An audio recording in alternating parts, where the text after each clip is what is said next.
In fact आज मेरे साथ ना ओपीडी में काफी इंटरेस्टिंग एक I had a question that a patient asked me. तो एक पेशेंट आया मेरे पास ओपीडी में who had a fracture of the neck of the femur and in patient ने मेरे से ये सवाल पूछा कि डॉक्टर साहब व्हाई इज इट दैट आप एक पार्शियल हिप रिप्लेसमेंट या हेमी आर्थ्रोप्लास्टी या बाइपोलर मेरे को सजेस्ट कर रहे हो when I have a fracture, मेरे को ये एवियन नहीं है। And in fact, I told him that yes, this is a very good question that you asked me, and I answered the question, and I would like to give the same answer to you all. I would want कि आप लोग को भी ये चीज पता होनी चाहिए। नमस्कार दोस्तों, मैं डॉक्टर गौरव खेरा, मैं एक जॉइंट रिप्लेसमेंट सर्जन हूँ at Apollo Spectra hospital in New Delhi. So fracture neck femur सुनने में लगता है कि पता नहीं गर्दन का कोई फ्रैक्चर हो गया। It is not that. अगर हम फीमर बोन की एनाटॉमी देखते हैं तो फीमर बोन का जो हिस्सा जो हमारे हिप के साथ जुड़ता है वो बॉल होती है, और इस बॉल को जो थाई से जोड़ता है उस पार्ट को हम नेक ऑफ द फीमर कहते हैं। Now the peculiarity about this fracture of this neck of femur is कि जो हेड होता है इसका सारा जो ब्लड सप्लाई जारी होती है, ये सारी वेसल्स इस नेक के आसपास होती है। Now whenever there is a fracture, so ये जो पतली पतली वेसल्स होती हैं बिल्कुल बाल जितनी पतली होती हैं, and most of the times इसमें जो ब्लड सप्लाई होती है वो हैम्पर हो जाती है।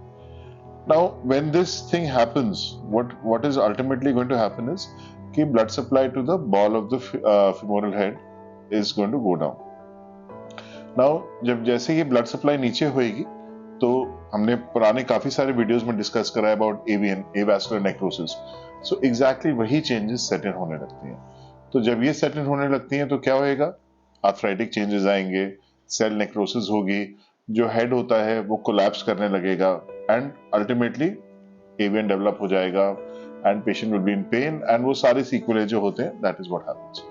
सो whenever we get a patient who is above the age of 60, इसमें हम लोग 60 का एक लिमिट लेके चलते हैं। So in such patients the chances of this blood supply getting hampered because of the fracture goes up significantly. Okay, तो इस वजह से इन पेशेंट्स में हम इनिशियली ही जैसे ही पेशेंट आता है हम उनको यही कहते हैं कि देखिए हम आपका जो है बॉल को निकाल देंगे। बॉल को निकालने के बाद we put a stem inside the femur, similar जो कि हम अपने टीएचआर में करते हैं।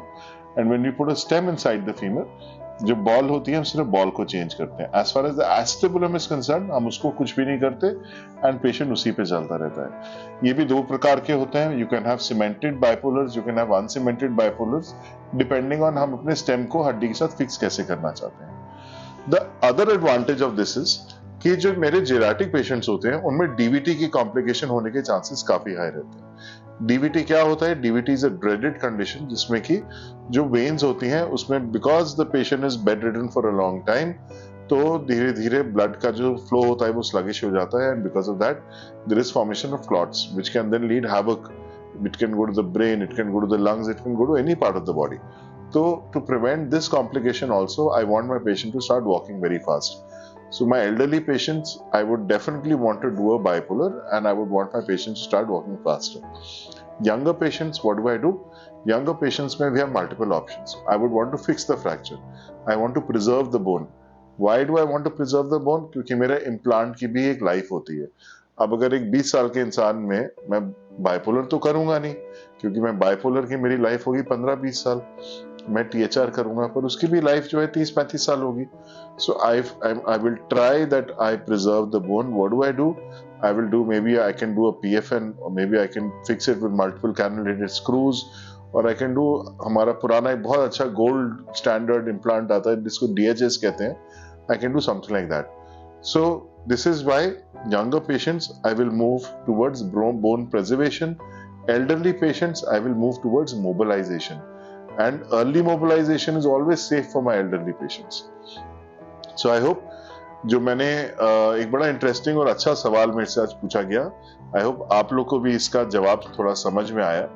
And for more such interesting content please subscribe to our channel, and if you want any answers please write in the comments. I will try to reply back for that.